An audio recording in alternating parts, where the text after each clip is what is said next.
The Canadian National Anthems is in the books. Welcome to Willoughby Park, Langley, BC, home of the 2022 CCAA Men's National Soccer Championships. The final day of the tournament, and we kick it off with a Battle of BC for the 5th and 6th spot placement here at the CCAA Men's National Championships. My name is Corey Basso, your play-by-play man for this first matchup of the day. I'll also have the gold medal matchup and a little bit of color during the bronze medal matchup. And, of course, the man beside me, friends turn foes, foes back, friends again. Corey Basso and Michael McCall from Away from the Numbers Canada. Michael, welcome to the tournament and our first time working together here in quite some time, but it's going to be a scintillating day of soccer, starting with the Battle of BC. Yeah, really looking forward to this game, I've got to say. And this is not the match either of these teams were really wanting coming into this. They went expecting to be battling for 5th and 6th, I'm sure, after winning their first matches. But it's a rematch of the Pac West final. VIU got the better of that one 2-0. It's a modicum of revenge opportunity here for Langara on home turf. Let's see what we've got in store this afternoon. I'm sure both teams are just going to go for this a bit hell to leather. Finish the tournament on a high. Let's start with the starting 11s. First up for the Vancouver Island University Mariners from Nanaimo.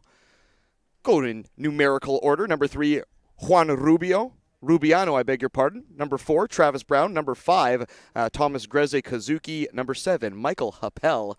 Number 8, Thompson Nelson. Number 9, Ori Fisher. Number 12, Spencer Kobus. Number 15, Patrick Osakebe Green. Number 24, Douglas Ntata Bikwa. And number 27, Mateo Chirico. For the Langara Falcons, of course, both squads entering this one 1 and 2, as Michael mentioned, and it will be a battle for pride here in the Battle of BC. Number 22, Blake Charlesworth. Number 4, Connor Thompson. Number 5, Mohi Al-Youssef. Number 16, Ben Crowther. Number 7, Athos de Sequeira. Number 8, Taku Ota. Number 9, Enrique Claros. Number 16, Kazuki Nakanishi. Number 17, Zane Adlam. Number 19, Taigo Shimada. And number 23, David Zagara. The Mariners will play in their white tops, black shorts, white socks. They'll be playing from left to right on your video stream. Keeper Mateo Chirico will be in red. Of course, the bright blue hair, which is tradition. Looks like they'll be switching sides of the field, I beg your pardon. So they'll be playing from right to left, while the Mariners, meanwhile, the host club, the Langara Falcons, they're playing in, it looked black originally, but might be a little bit of a gunmetal or smoke gray there, orange trim, and some silver and white piping as well. The Langara Falcons, head to toe in the dark kits. They will play from left to right on your stream. And their keeper, Blake Charlesworth, will have the bright highlighter yellow kit on the far left-hand side of your screen in the net here. I know, Michael, there's been some cold situations during this tournament, some frozen toes. Camera lady Jillian has even brought out the heating pad from time to time. It's been chilly conditions here, but this is a perfect fall, early winter setting for some cup soccer, isn't it? A little bit of sunshine behind us, clear skies. It's crisp. You can see your breath. But for me, perfect settings for a soccer match, and here we go. Yeah, really looking forward to this. It is perfect conditions out there, not a cloud in the sky.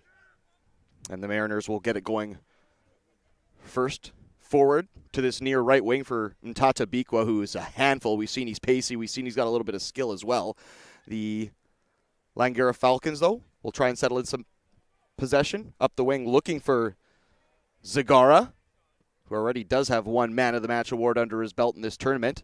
Flies over his head, and it'll be an early clutch and claim and take for the keeper, Mateo Chirico. And as we've mentioned in the broadcast here in matches past, Michael, you'll notice the Mariners rocking the lightning blue hair, which is tradition for the college. Every time they go to nationals, they break out that box of blue hair dye, and it looked like it might be their lucky charm in the first matchup, but unfortunately the Mariners falling short in their last couple of affairs. They'll be fighting out for 5th and 6th here with the Falcons.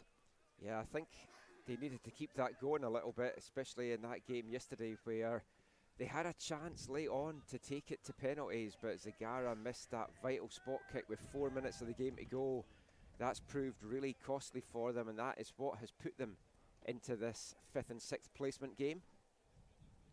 I'm sure both teams are just going to go for it. It's going to be the last football that they play this year as well. And from a Langara point of view, they've got Atis de Sequeira on the field, their talismanic number 7, unable to go yesterday due to a Charlie horse, and they really missed him. And there's a giveaway to de Sequeira. He springs his man, And a shot on net. It's Enrique Claros who actually fires the shot away. It's a tame effort that is charged down by the keeper, Mateo Chirico. But good little spell of play there from Langara as the Mariners got caught in possession. A little bit sloppy passing out of the back. Chirico coming on at half-time yesterday as a sub. Michael Hippel started the match in goal, came out and ended up playing the second half in midfield. Have to wonder about how you switch that mindset from trying to keep the ball out to then trying to get something going for the team. First foray forward for the Mariners now as fans start to filter in. Of course, this is the final match day at the CCAA Men's National Championships. Foul in the middle of the park there. Advantage Mariners. And we will have the bronze medal match between the Nomads de Montmorency and the Sate Trojans. That's coming up at noon. We'll have the broadcast here, as well as 3 p.m. the gold medal game, an all-Ontario affair between the Seneca Sting and the Humber Hawks, which I don't think I'm spoiling anything here, Michael. I think that match promises goals. We do have the Battle of BC ahead of us, though. The Mariners with Juan Rubiano put across into the back post. It's dealt with by the Langara defense, only as far as Ntatabiqua, though. Yeah, I think right now the big question is, can anyone stop the Humber Hawks? And Seneca Sting will certainly hope that they can. And Seneca Sting winning both of their matchups on penalty kicks after 1-1 draws. So they kind of, you don't want to say they eked their way into the final because they have played some good soccer, but the Humber Hawks took the other route where they have smashed all competition that has come in front of them. Yeah, I got a little scare in that first game, and then since then there's been no looking back for them. Cross into the area. It's a right-footed outswinger. Make that in-swinger. Flies the width of the area. Comes out the opposite side for Osakebe Green. He's going to battle it out with the Langara wing back. It will be a corner kick. Robust challenge there from Zayn Adlam, and it'll be a corner kick on the far right-hand side again for the Mariners, who, after sucking up a bit of pressure themselves in these opening minutes, Mr. McCall, are now going to have their say. Yeah, both these teams felt a little flat at times yesterday. I think their semi-finals the night before had taken a lot out of them. Rubiano, he's going to play this one to the top of the area. It's Happel. He'll bring it under his control before looping one into the box. I believe it's Ori Fisher who was there just outside the 6-yard box. It's a glorious opening chance. All he can do is direct it over the bar. Fantastic play there from the Mariners. And the first real chance of the matchup for either of these BC clubs. Yeah, Fisher started the match yesterday. Didn't really have a sniff of goal at all. And got taken off at half-time. Bagiopoulos, the man coming on. Bagiopoulos again not starting today. And you wonder if he has picked a knock-up at some stage in this tournament, because you want to get that guy out there. He's just been in lethal goal-scoring form. Billy Bagiopoulos, certainly one of my favorite players to watch at this tournament. But don't take it away from Ori Fisher as well. He did have the ball in the back of the net on the first match where they were victorious, but it was ruled for offside. A little bit of a controversial call, so Ori Fisher will definitely look to get on the score sheet. Here come the Langara Falcons now, played forward by, it was Zagara. A little bit too much weight on it, though, and Claros just couldn't reel it in. It will be a deep throw-in, though, for the Falcons. Connor Thompson over to take, wearing the captain's armband.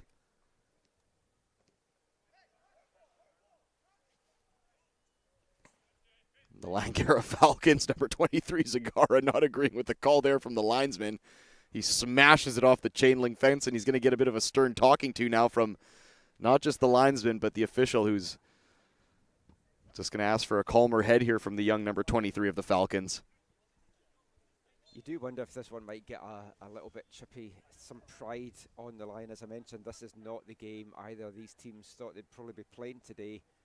Crazy that there's no BC team in a medal match. It's going to be only the second time in 14 seasons that a BC, or a Pac West side I should say, but basically BC, have not medalled at these championships, which is crazy to think. And you manage the playing for pride and the being not happy with their positioning in the tournament, Michael. But they're no strangers. As you mentioned, they've met in the Pac West final, so perhaps a little bit of revenge to be served here from the Falcons if they can get the result. Yeah, it was a 2-0 win for the Mariners, a goal in each half. Billy Bagiopoulos opening the scoring in the 9th minute for VIU before Matthew Coburn added a second in the 57th minute. Matthew Coburn, again, probably a sore miss for the Mariners, a towering defender who has shown he's good at both ends of the pitch. He's been good. You've got to think that all these games as well, it's really taken its toll in these teams. 4 games in 4 days, various kickoff times as well, little rest between the matches. cold conditions. I was going to say, I know how my knees feel after just calling a game up here in these conditions. I can imagine what it feels like at field level with those hard rubber pellets running around for 90 minutes. So kudos to the lads for sticking it out, because it's a bit of a gauntlet, these tournaments. It's kind of the fittest survive, isn't it, at times? Well, there's one of the tackles yesterday on Hipel in the second half where the way that he hit the ground, you heard his head hit off the turf from up here. And it was like, ooh. And there have been some robust tackles. There's been some highlight reel goals, but there's also been the physical side of the game too, which does come from this batch of young squads. Fantastic through ball there from the back line of Langara. Finds Shimada. He tried to wriggle his way past, I believe it was Brown there. Couldn't get inside of him. DeSiqueira can't thread the ball through. So far, slight advantage to the Mariners as far as run of play, but it looks like a very evenly matched matchup here in the Battle of BC at Willoughby Park, the 2022 CCAA Men's National Championships. Ball around the backside looking for Connor Thompson, who had just drifted off the shoulder of Mtata Bikwa. Almost caught him napping there. Good little play by the Falcons. Nelson back into the path of Travis Brown, who takes a bit of a clumsy first touch there, and Sakara might punish him. Ooh, it's good play there by Sakara, keeping Brown honest, but Brown winning the size match there just shrugs him off. The Mariners, though, can't keep the ball, and Langara will go all the way back to keeper Charlesworth and try it again, now the right-hand side. DeSiqueira is going to be one of the fresher guys out there, just with not playing that match yesterday, and had a good chat with him yesterday. Seen him play the past League One BC season with Altitude FC, and a very, very big talent in his second year here at Langara, and wouldn't be surprised. There's been some other university coaches here watching various players, and he might be one that has caught their eye. Thompson makes an overlapping run. It's Ota that had the ball for the Falcons. DeSiqueira clips one into the area. It's headed into an empty net, but the flag has gone up. Oh, the Langara Falcons finally bulged the twine here. It was a well-worked goal. Unfortunately, though, just a lick offside. Clever little ball over the top, though. And the Vancouver Island University Club, the Mariners, get a little warning shot there. They're let off the hook, though. It remains 0-0. It was a great goal as well. That ball over from DeSiqueira was absolutely fantastic, and it was met so well in the end as well and headed in by Ben Crowther. He's kind of been an impact player. He's come on as a sub in their last couple of games and done really well, getting the start today just for a little bit of freshness out there. Ball over the top from Thompson Nelson to the corner flag. Allows Osakebe Green to chase, but it looks like he dragged back his man on the shirt. He'll throw up his hands and rid himself of all guilt of that one. He's paid his penance, he says, and the Falcons will carry on. It's going to be a free kick right along their far left-hand touchline for the tall, strapping left back to take. He'll launch it forward. Headed clear by Spencer Kobus. And now DeSiqueira has it. Looks like the Falcons, after having to defend for a little bit of that opening spell, have finally settled into some possession. They're stringing together some nice passing at the moment, are the Falcons. Yeah, these teams know each other so well as well. They're going to just sound themselves out, and they don't want to make a mistake. They want to finish as high as possible. Get a little bit of bragging rights going into a very long off-season for them. Good layoff there by Claros. DeSiqueira spreads it to Ota. Ota goes the width of the park for Connor Thompson on the dribble back for Ota. They need to get the ball in the area. They do have numbers. Zagara thought about it. He defers to DeSiqueira. DeSiqueira just got a little bit too cute there, and Juan Rubiano will shoulder him off the ball.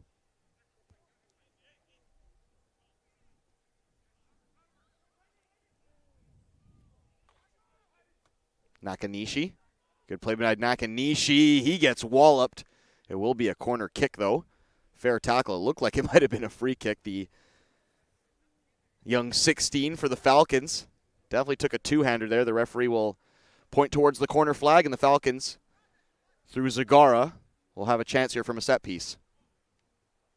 Some big bodies in the box as well for Langara for this one, they take it short. Ota, right-footed shot right at the keeper. It looked like it might just knuckle under the crossbar, but Mateo Chirico, with the bright orange gloves and the bright blue hair, does well to clutch it and claim it. Made it look very easy there, the young keeper. Yeah, one of the players still rocking that blue hair. I know you have the toque on, Michael, but do you have a little bit of blue hair dye on the stubble up top, or It would more be on my scalp. a good head painted. There you go. Cutback ball, and Tata Beek was late to the party, but he might actually get there. It's cleared by Connor Thompson. Don't think he was expecting that, but that was a great cutback for him if he just put the Jets on a little bit. Ooh, and this is a serious mismatch in the numbers. It's a 4-on-3. The Falcons, if they manage the space here.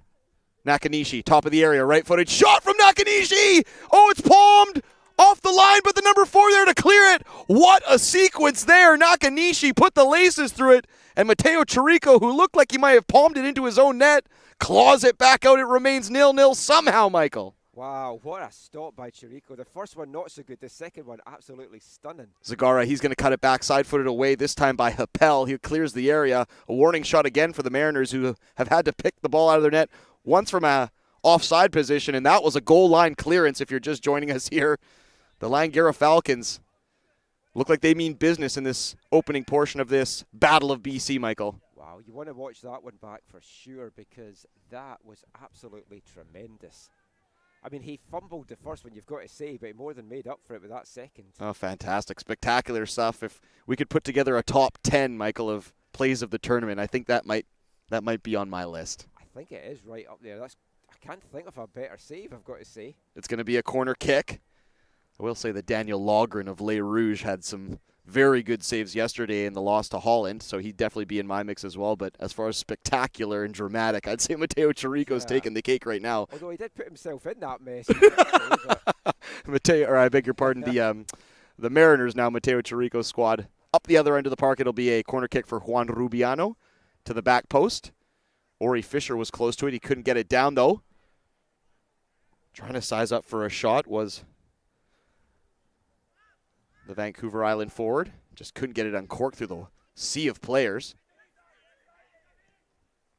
Falcons now again, who look like it might suit them just fine to hit on the counterattack. They're causing all sorts of odd man rushes. DeSacara in the area. Step overs, back to his right foot. Oh, he poked it to the top of the area, but nobody was there, unfortunately. Well, I was looking to see where the player was, and it's just he's not there at all. Juan Rubiano, he won't mind that. He picks up the ball, tried to smash a long diagonal. It just didn't find its intended target. Langara onside. It's Claros. The ball just kind of drifted too far to the corner flag. It took him out of a real prime position, Claros, but the initial look at the initial ball was good anyways. The Falcons will keep it alive. They're doing very good on winning these second waves of attack are the Falcons. That's probably where they're outdoing the Mariners, because the Mariners, when they get in and around the penalty box, they look lethal, but it's the Falcons who are managing to kind of just hold on to the ball and button in the Mariners at the moment. Rubiano. Happel. Bit of a halfway ball there for Thompson Nelson, but he manages to get it out of his feet and clear it at least. Doesn't do his attacking players any favors, as now the Falcons have taken back over.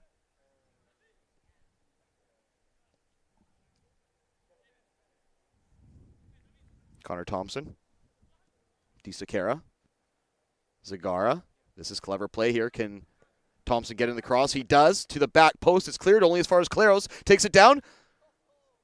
Left-footed toe poke, but it comes off the shins of the defender, Greze Kazuki, and now a blast over the net.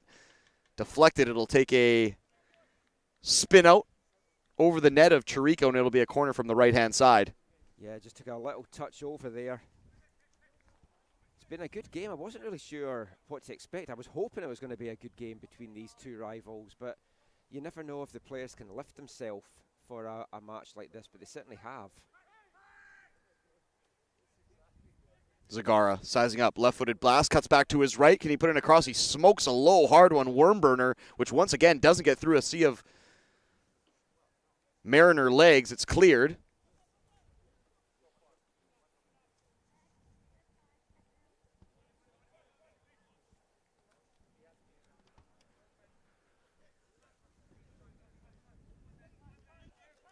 Tatabikwa. Great ball up the line for Ori Fisher to chase. He's outpaced by Adlam. It'll be a throw-in in their own half. Mariners might want to just march up the lads and button them in here. They've had to sustain a little bit of pressure here and 2 clear goal-scoring opportunities from the Falcons, who themselves look to be purring at the moment as far as bopping the ball around in the midfield. Yes. Very even game so far. Ball around the back looking for Claros to chase. He's outpaced, though, by the defender, Greze Kazuki, and it's a good clearance again out into the touchline. Our usual reminder as well, if you want to get in touch with us during the broadcast, we always love to hear from you. We love to make these interactive. You can get in touch on Twitter at AFTN Canada, AFTN Canada, or if Twitter's not your thing, shoot us an email, aftncanada@hotmail.com. If you want to chat about either these teams or the tournament so far, who have you got for winning the medals today? Let us know. Michael also appreciates any pro wrestling chat as well, but we'll save that for another day, won't we, Michael? Corey. At CD Basso, you can hit us up on Twitter for any banter. Who are your favorites? Who are some of the players you're liking? Predictions. I don't think we have betting odds for this one, Michael, but we can create some if need be. I would say heading into this, I fancied Langara to probably just have a very narrow edge. I think the way that the semis went yesterday, they're going to have felt the most hard done by. VIU just seemed really flat yesterday, and they only really kind of upped their tempo in the final 10 minutes. Got a goal in stoppage time to make it interesting and just ran out of time in the end. Not to take anything away from the lads on the park today for the Mariners, but 2 of the players who I thought really stirred the drink for them were Billy Bagiopoulos as well as Declan Brown, the tall, lanky winger. And you wonder what maybe the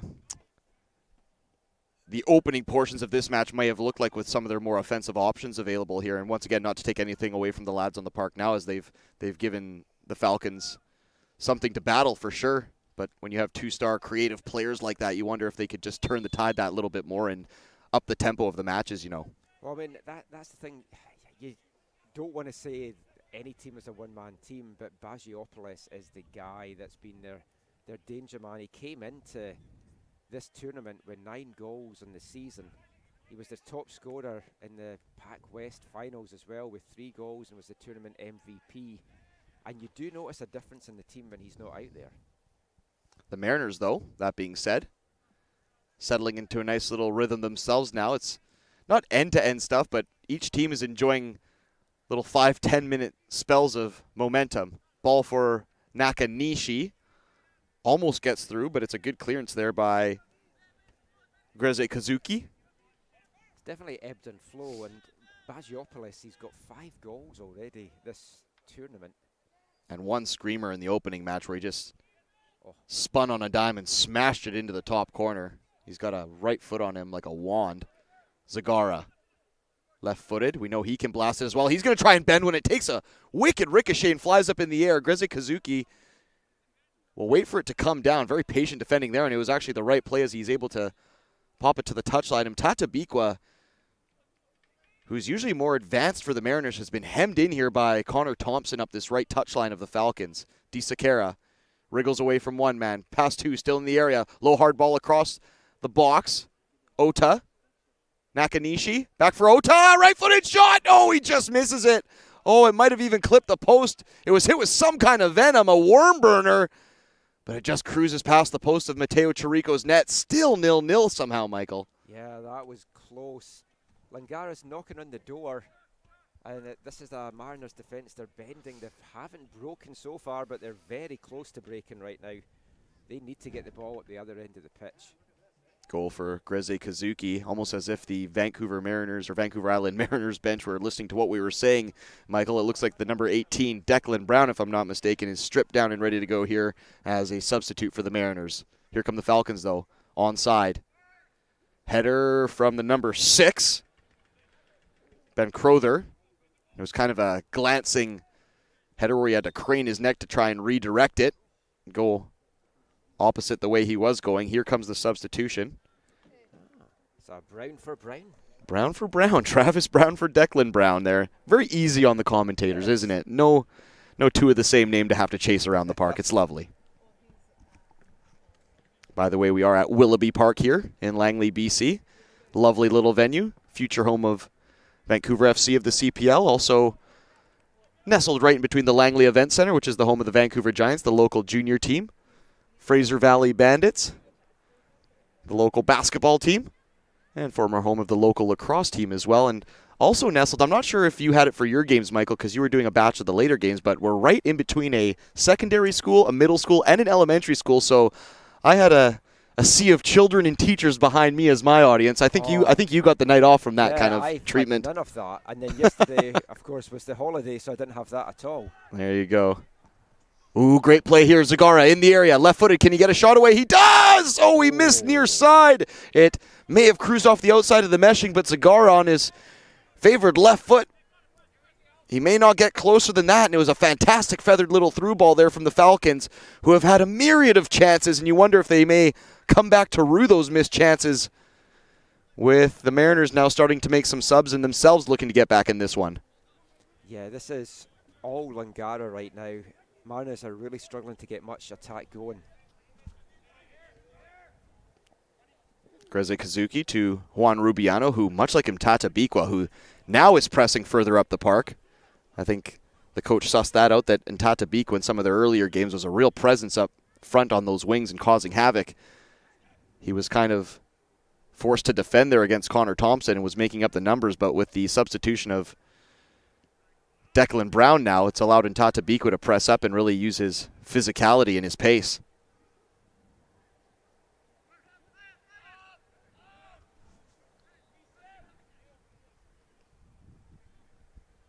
Ball up the far right-hand side.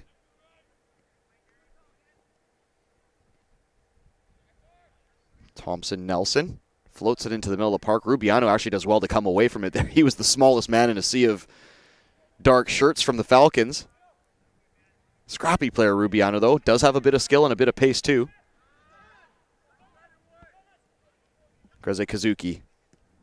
Rolled ball to Mtata Bikwa. He just puts it a little bit behind the winger, though, and it will be a Falcons throw-in just in front of their own dugout, Michael. Yeah, I might not talk too much for the rest of this one because I've just had a couple of messages that folk can hardly hear me. So we'll try and work on that, and we'll get back. But yeah, this is like the Mariners need to get something going. They're losing all the battles out there right now.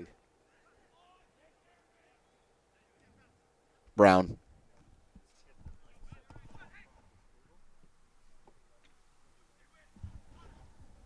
Looking for Nishikawa. And Connor Thompson will be the man to take that throw-in. Over the head of Mtata Bikwa. It's a little bit of a hit and hope ball, but Zakara might actually get on the end of it. Oh, he had Claros just behind him if he was able to carry those two defenders and lay it off, but he just couldn't get the ball out of his feet there, Disakara, with the lightning blonde hair, the number 7 for the Falcons.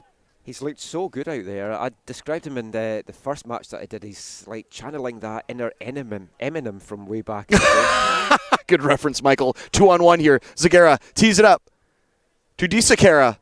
Oh, it's unfortunate. That looked for sure like it would be a gilt-edged chance with Zagara and Disakara 2-on-1, but unfortunately Disakara was just too far behind, and the Mariners were able to drop in numbers. There's a fantastic dummy there. Slide tackle, though. Expertly timed, it has to be said. I believe it's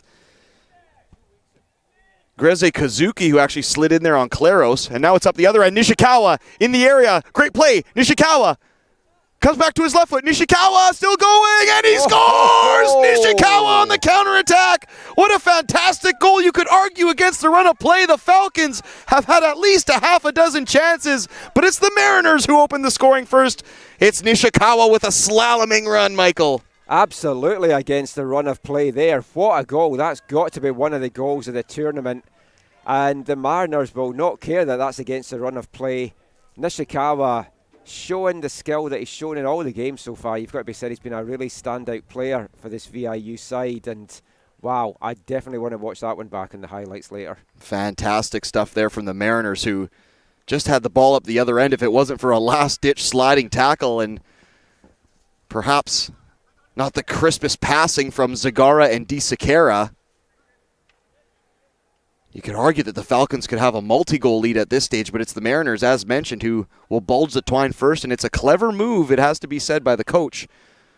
When he popped Ntata Biko up top, swapped him for the substitute Declan Brown position-wise, it opened up a bit of space for Ntata Biko and Nishikawa in those lanes and those channels inside the Falcons' half. He's now dropped Ntata Biko back to defense. I don't think he'll be playing Catenaccio, though. Ball over the top, looking for Crowther. That one's side-footed away. Ota. Squares it up. Nakanishi tried to play a through ball forward. Looks like it was offside there. As we're in the 28th minute, just past the halfway mark of this first half. The Battle of BC for the 5th and 6th place positions here at the tournament, the 2022 CCAA Men's National Soccer Championships. Corey Basso, Michael McCall have the call for you on this medal round. And of course, we will have the bronze medal game between the Nomades de Montmorency of Laval, Quebec. They're taking on the Sate Trojans of Alberta. That'll be coming up at noon Pacific, 3 p.m. Eastern. And then the gold medal game will be an all-Ontario affair between the Seneca Sting and the Humber Hawks. That one at 3 p.m. And, of course, we'll have all the medal ceremonies and some post-game interviews as well. So stick around for those. Right now, though, it's the Mariners leading the Falcons 1-0. And Nishikawa goes down there after a bit of an Achilles clip. It'll be a foul in the center circle for the men in white. Just had a couple more messages that people aren't hearing me just now. So I think I'm probably just as well switch this off for this half till we can fix it at half-time. Sounds good. Michael McCall will be lurking in the shadows.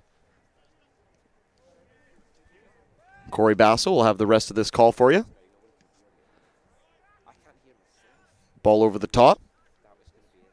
For what it's worth, I could hear Michael McCall, but perhaps nothing going across the stream. I'll keep it going here. Zagara. Slide tackle. Looked like he got the ball there. Zagara's been a real pepper pot to start this match. He's thrown in a few tackles. He's had a few words with officials. He's definitely been in the mix of things, and the referee is just asking for a bit of calm, perhaps a bit of frustration, as Zagara and DeSiqueira and Nakanishi have had a few opportunities to speak of. It does have to be said. It's just a matter of putting the finishing touches on some of those chances. Does that make him too loud? Yeah.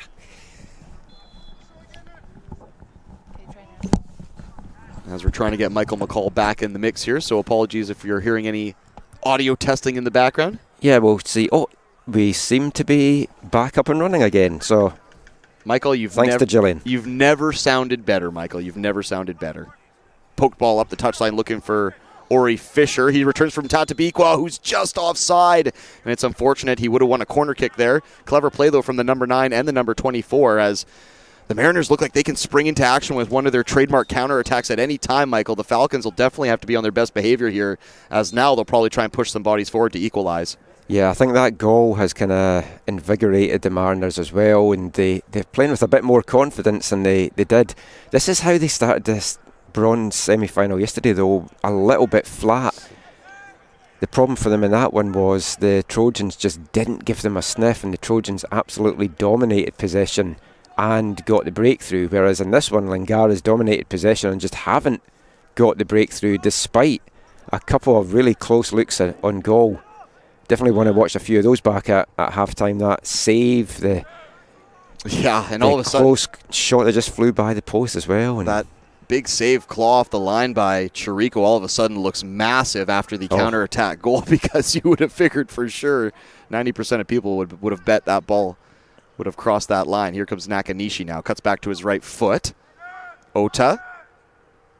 Thought about clipping a diagonal over the top for the run of Connor Thompson. Now DeSiqueira will try and smash one in. It's a 3-on-2 counterattack here now. Juan Rubiano to Nishikawa, almost in an identical spot he had himself in to score the first one. He can carry forward Nishikawa. He's going to take on his man. Nishikawa still going. In the penalty box, Nishikawa, as he pushed over. Ooh, that's a dubious decision. Mariners players and staff up off the bench for that one. It looked a clear two-hander, but perhaps he was not getting to the ball anyways. What says you, Michael? A close call there in the box. That looked like a penalty for me, I've got to say. I am going to tend to agree with you on that one, Michael. We'll see if it comes back to bite the Mariners. Here come the Falcons now.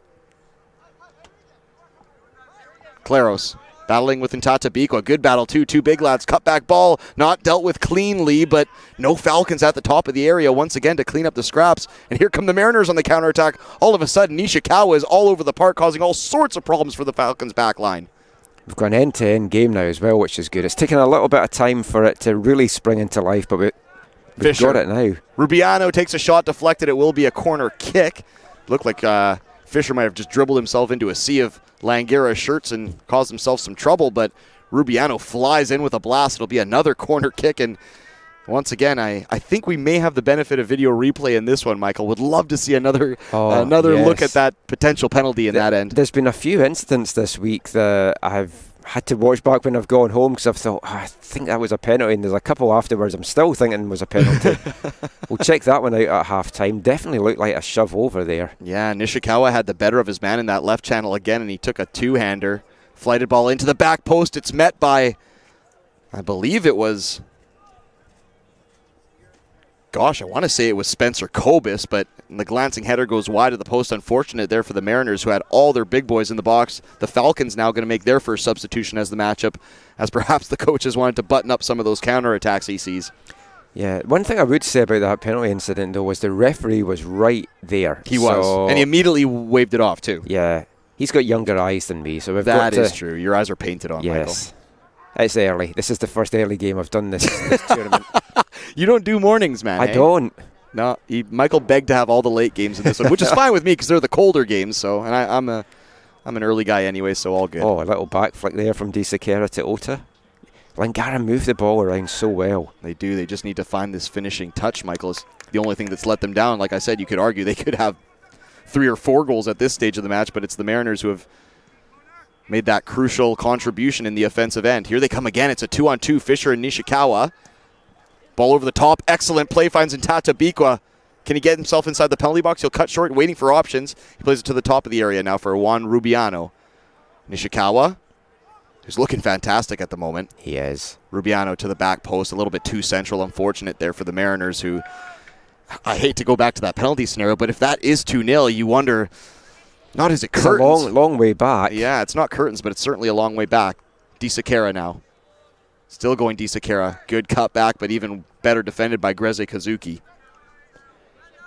I said about how well these teams know each other. They'd met 5 times over the Pac West season, including in the championship game. 2 wins apiece and a draw. So, I mean, very little to pick between the teams. Langara, though, they started the season with a 3-0 win and a 2-0 win against the Mariners. And then the Mariners, they had a bit of a slow start to the season. They were winless in their first 3.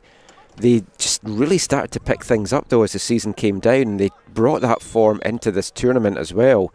And they beat Langara 3-1 at home and then drew 0-0 in the final 2 games of the regular season before that 2-0 win in the championship game.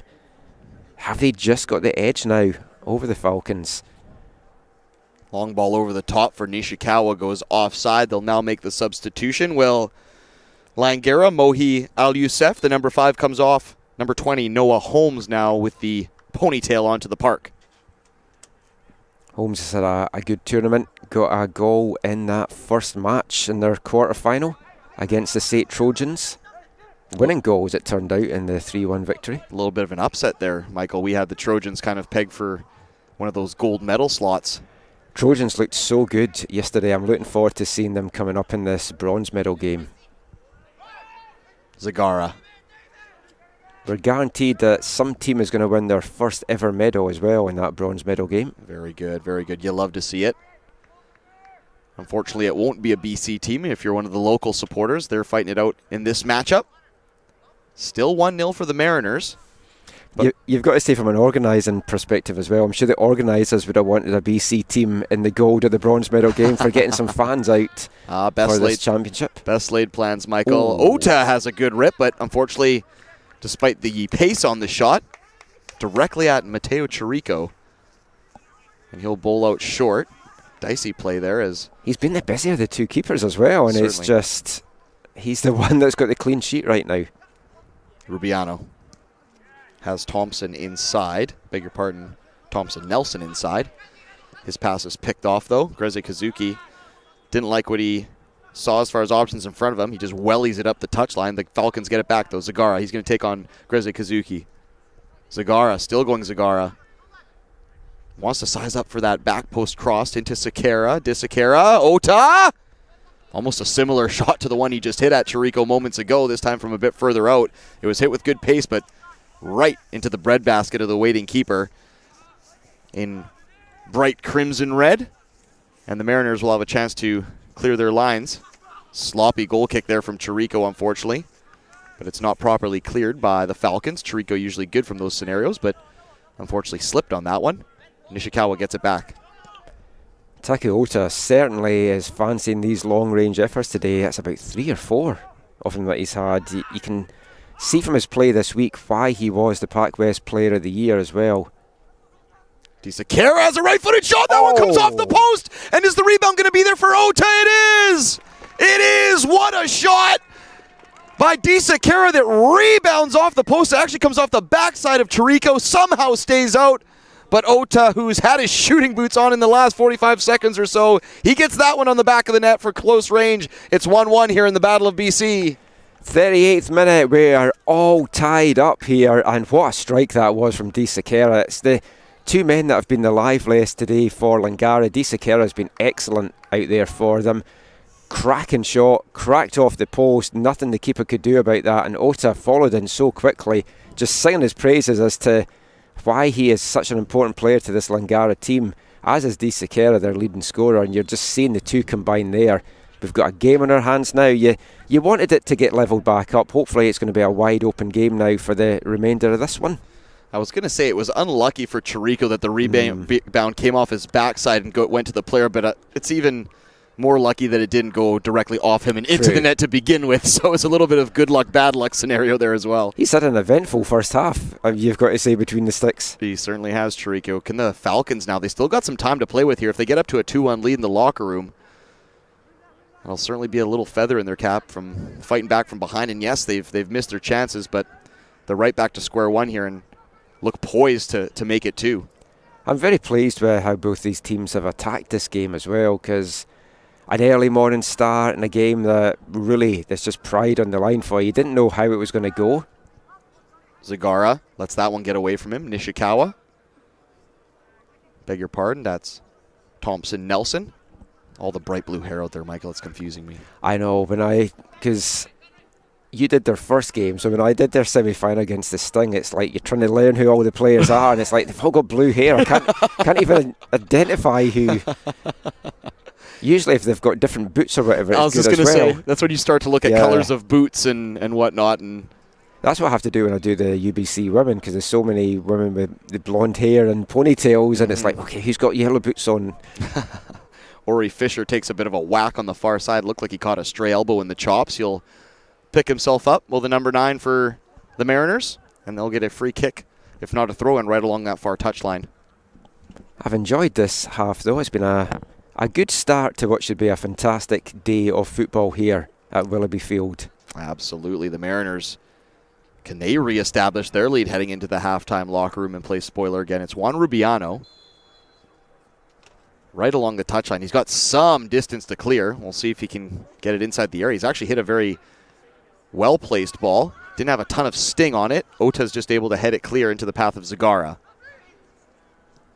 You've got to say Langara's been the better side by quite a margin, really. Certainly through the run of play, you would tip the cap as far as possession, intent, passing, overall smoothness of the machine. I would definitely give it to Langara. But like I said, the Mariners, especially with Nishikawa, they look like they're ready to just pounce any time the Falcons give them a numbers disadvantage or a bit of space. They also have, I believe Bagiopoulos is dressed and on the bench today, so they've got that as a good half-time sub that they can bring on. Good ball, diagonal into Nishikawa, who's creating lots of space. Great free-time ball into the path of Ori Fisher. Well-weighted ball as well. It was perfect for Fisher to run onto. He has Nishikawa again for options, and now some white shirts will surround them and create even more options. And Tatabikwa gets around Disakara, but Disakara came flying in here at that tackle, and I think it just startled Tatabikwa and forced him into a turnover. Here come the Falcons now. Zagara. Overlapping run of Ota on the far side. Will he get it? Zagara Eventually puts on the brakes, cuts back to his left foot. Is he going to have a shot? He is. He wraps his foot around it, but maybe a bit too much. It carries away from the post of Chirico. A harmless shot in the end. Promising little attack, though, from the Falcons, who themselves look like they have some counter-attack prowess. It's still 1-1, though, as we approach the halftime whistle. He's just a little disappointed there that no one really attacked that ball at the back post, whether they maybe just weren't expecting it to come in there, but they certainly could have attacked that a little bit more. Good ball win there by... Ooh, and that's a rugged tackle from... Gosh, I want to say it was the number 16, Nakanishi, who flew in there, and it was some serious knee-on-knee contact. Perhaps on a sterner day, that might have been a yellow card. It was a robust challenge, to say the least. The Mariners, though, thankfully no worse for wear after that one. They'll play on. Oh, Nishikawa tried to switch the play, but he just left the ball a bit short, and he's put his man into a bit of a spot, and that certainly will be a yellow card for the number 15 of the Mariners, Osakebe Green. Clear as day, he clips Ota, and probably had to on that counterattack. That was one of those fouls you don't mind giving that up and getting a card for, because he was just powering forward there. Did so well to pick up that loose ball as well. Was just left a little bit short in the end by Nishikawa, and Shimada did so well to just pounce on that one.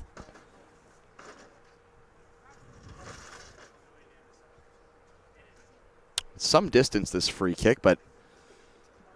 Oh, I tell you, the way that Ota's lined up for shots today, he might fancy this one. He might have a crack. It's probably 40, maybe 45 yards out. If this goes in, we've got a rival for goal of the tournament from the opening goal for VIU, I think. Ota will play it back away. Kind of disappointed after that build-up. Hey, that's on us, I think. Connor Thompson for Claros, who was lining up at the back post, Claros, too, and was one of the taller options. You wonder if maybe Ota sussed that one out. Claros shrugs off his man, Declan Brown. This is a healthy battle right now at the moment. Thompson. Ooh, he gets to the inside of Ntatabikwa, who wins it and plays forward. Great win there from Ntatabikwa, I beg your pardon, who's carried on his run. Nishikawa has it now. Hanging off the last line of defense, waiting for options. Great play there from Nishikawa, who just slithers in between two defenders. They can't get a hold of him at the minute. He's been almost unplayable at times out there in this first half. Ooh. And I think the number 6 of the Falcons, Ben Crowther, had seen about enough of that from Nishikawa. He throws in the slide tackle, wins the ball back, and here comes Claros. Through ball for Nakanishi. Great back heel. Almost found Claros. Instead, it rebounds off the shins of Greze Kazuki, and it'll be another corner kick for the Falcons. And I think we have a player down. Is it Ori Fisher? No, Ori Fisher's back towards the area. Nishikawa is just a little bit up as well with a bit of a limp. But yeah, there is. It looks like it's Juan Rubiano that's down. It is, yes. Just a bit of a hobble on the right leg, Rubiano. He's going to take his paces off the near touchline, I believe. Actually, he might stay in play. No, he's going to stay in. Thought he might just come out and get checked out, but he'll muscle himself back into the penalty box. His teammates do have a corner to defend here. Dying minutes of the half. I say after 3.5 games of football, the muscles, any little tackle, you're going to feel that a lot more to start to seize up. Zagara plays it short to Disakera. Disakera tried to shimmy and shake Ntatabikwa, but he hangs out the long leg, does Ntatabikwa, to win it back temporarily. Zagara tried to swoop one into the back post. Claros controls it, and there goes the halftime whistle here in the first match of the medal round here on match day number 4 at the 2022 CCAA Men's National Championships. It was the Mariners against the Run who play who opened the scoring in that first half through number 17, Nishikawa, but it was equalized by the number 8 of the Falcons, Taku Ota. There have been plenty of gilt edge chances for the Falcons as well, Mr. McCall, but the second half delicately poised in this Battle of BC. Yeah, really enjoyed that first half. It's been a good showcase, I think, for both these sides. They're disappointed, as I keep harping on about, that they are in this 5th and 6th place game, and I've liked the response from them both today. They've shown a lot more energy than maybe I would at 9:30 on a Saturday morning after having lost a heartbreaking semi-final yesterday. But we're set up for a cracking second half here. We'll have it for you in just under 15 minutes' time. As mentioned, this is the 2022 CCAA Men's National Soccer Championships live from Willoughby Park in Langley, BC. The score between the two BC clubs, Vancouver Island University Mariners of Nanaimo 1, the Langara Falcons of Vancouver, BC 1. Back with more in the second half shortly.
What? Yeah, we don't talk about that part. Welcome back to Willoughby Park, Langley, BC, host venue of the 2022 CCAA Men's National Soccer Championships. First game of the medal round, match day number 4 here in Langley. Battle of BC, delicately poised, 1-1 between the Langara Falcons and the Vancouver Island University Mariners of Nanaimo. The goal scorers in that first half for the Mariners, number 17, Nishikawa, and for the Falcons, number 8, Taku Ota. And we have some substitutions here at the half for both squads. Entering the fray for the Mariners, number 2, Connor Nelson, and their star man who Michael's been clamoring for all tournament long, and I can't say I blame him. He has some silky feet. And the number 10, Billy Bagiopoulos, and also a substitution for the Langara Falcons as well. It's the number 15, who I'm just trying to get on my sheet here right now. I don't think we actually have a number 15. We don't have a number 15, but we have one now on the part. Yeah, I don't have a number 15. Oh, actually, we do at the top of the roster. Konstantin Vasic. There we go. Vasic, hopefully I'm saying that right. Another multi-positional player that can play goalkeeper and centre-back. Yes, lots of multitaskers in this tournament, Michael. It is for sure. Just about to get going here in the second half. Still very impressed that Michael Heppel played goalkeeper in the first half yesterday and then midfielder in the second. I've seen various multi-positional players in the past, but not in the same match. Yes. That's just suddenly made a switch at half-time. Now underway here in the second half, the score 1-1. Of course, this game for bragging rights as well, as both of these clubs met in the Pac West final with the Mariners victorious. But for official 5th and 6th placing here in the tournament, also want to give a quick shout out to Mrs. Kiriko, the mother of Mateo, who I was calling Chirico in the first half, the keeper for the Mariners. She came over and... As was I yesterday. she came over and gave me the belt for messing up the family name, so I'm correcting that on the air, Kiriko, and that's what we'll go with, Michael. I know, and that's you're an Italian as well. I know. No excuse there. I'm written out of the will, aren't I? Here come the Mariners. They're trying to weave their way out of trouble.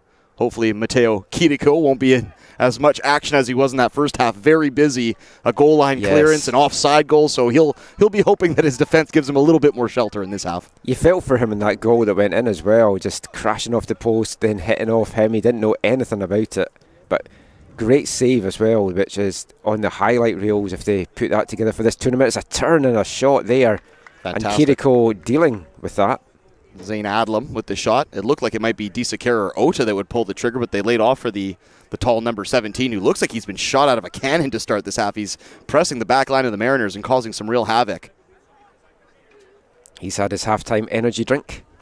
As I like to say, the orange slices in the Gatorade. And the Falcons have more or less picked up right where they left off in that first half. Definitely controlling the play, definitely the better of the two teams on the deck, but it was Ori Fisher and Nishikawa that were just so lethal on the counterattack. And there's a goal from the Falcons to start the half just how they wanted. I believe it's Ben Crowther who immediately makes a charge to the bench to celebrate. The Falcons make up for the missed chances in the first half. They've doubled up the Mariners. It's 2-1 in the second half. And I love this celebration. If you were wondering if these teams were up for this game, I think you've got your answer there. They very much want to win this. I mentioned it in the previous Langara games I did as well, but things could have gone so differently from Langara in this tournament because they ended up being in the bottom half of the draw with the Humber Hawks, despite being ranked number 2 nationally, all because they lost that Pac West Championship game to this Mariners side. If they'd managed to get the win, they would have been in a different half of the draw, and this tournament may have been very different for them. Fantastic goal there from Ben Crowther. It was a scrambly bit of defense from the Mariners. They couldn't clean up some of those loose balls in the area, and Ben Crowther wastes no time in side-footing that one past Mateo Kiriko. And it's 2-1 now for the Falcons, but the Mariners do have their star attacking player, Billy Bagiopoulos, on, and you feel if Nishikawa continues where he left off in that first half as the number 1 chance creator for the Mariners, him and Bagiopoulos might be able to press this issue. Disakera now with a shot just over the bar. My goodness, that one might have been a foot over the bar. It was always rising, but it looked like it had Kiriko rooted to his line. Fantastic strike there from Disakera. I mean, we have got a start to the second half like nothing on earth here from Langara. They have come out all guns blazing. I would have loved to have heard that half-time team talk from Mark Rizzardo. He's clearly told them to finish this tournament on a high. They're on home turf, kinda. They are the hosts for this, as I've been pointing out. This isn't their regular home field, so they've had to get used to this pitch along with all the other teams. But they haven't had to travel. It is true, and I think that is the key. So you do have to tip your caps to some of these Eastern teams. Yeah. They've done quite a bit of travel to get here, and like you said, it's a rigorous schedule. You don't know who you're playing, when you're playing, until the games actually kind of take place and you see how they kind of seed themselves, Michael. It's not easy to scout these oppositions either, because you're not going to have seen them much at all during the season.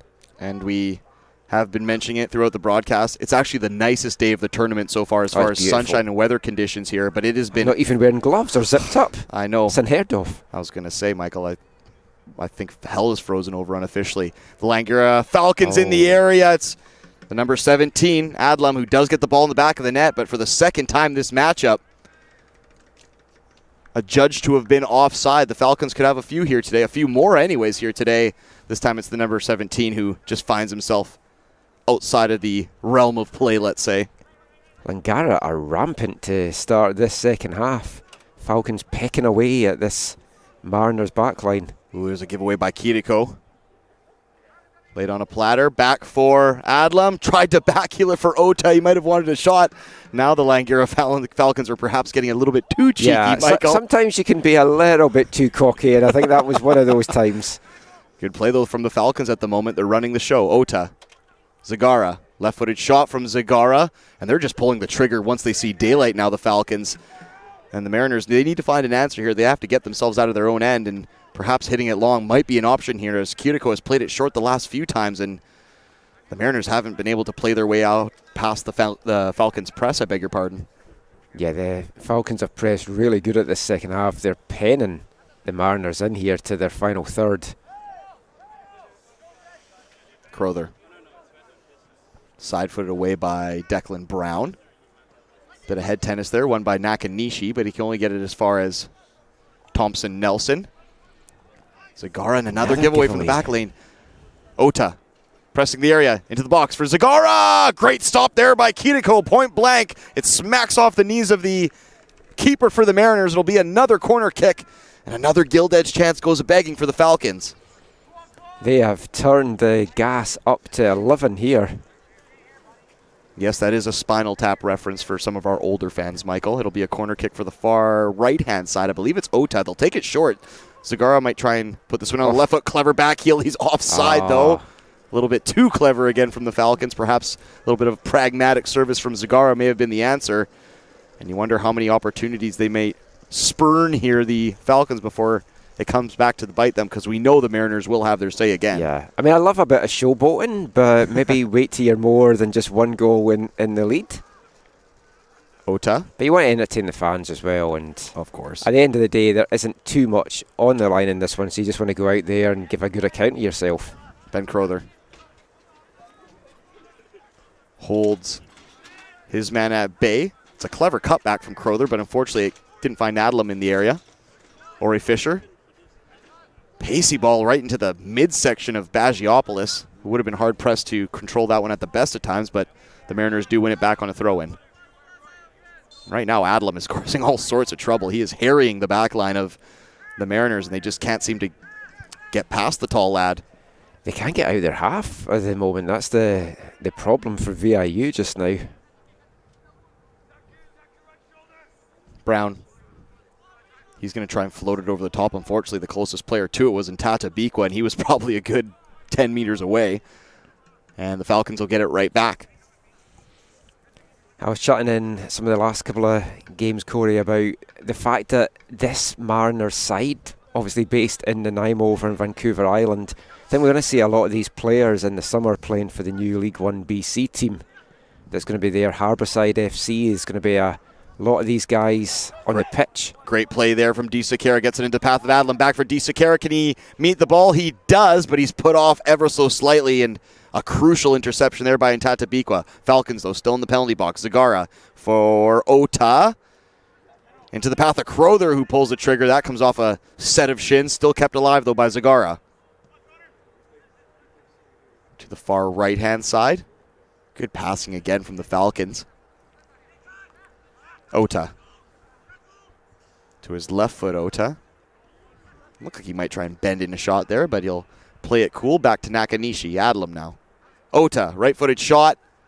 Comes off the back of his own man. Favorable rebound. Great stop again by Kiriko, who has to be the man of the match so far for the Mariners, if not both sides.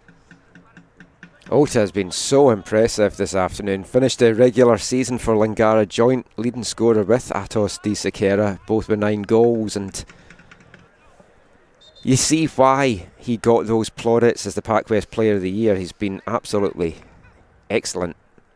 And he'll be cursing his luck that he didn't get his second of the match there, but it's a great save again from Kiriko, who's been very busy in this one. Adlam. Infield for Crowther. Just tried to get out of his feet, did Crowther. Gets a bit of a hip check, but it didn't look like he was getting to that ball anyways. Wins it back, though, Crowther. Tenacious play from the number 6, who at the moment has the game-winning goal. Nishikawa, who's been a bit anonymous here, but through no fault of his own, his players just haven't been able to get him the ball in a more advanced position. He drops deep to get onto it. Well, I mean, if we're talking about anonymous, we're giving all that praise to Bagiopoulos. He has just not factored into the second half. They've just not got the ball to him. It's true. The front two of Nishikawa and Bagiopoulos have been on an island for this first half, and the defenses spend most of the time defending, and the midfielders not chasing shadows, but picking up late runs, let's say, and the Mariners just haven't been able to find their rhythm in this second half, and the Falcons have just been very tidy in possession. They've been very clean, it has to be said. You watch this game, though, and you just wonder where was this energy for Langara yesterday in that bronze semi-final. Obviously, huge credit to Nomads because they did negate a lot of the Falcons' play, but if they had just come out with this kind of intensity yesterday at times, that could have been a whole different story and a whole different game they'd have been playing today. And Tatabikwa just leathers the ball up the touchline. He's just trying to clear his lines. Unfortunately, Di Sequeira is the first to pounce on it. Can't weave his way through a set of white-socked legs. Now the Mariners will hopefully look to settle into some possession of their own.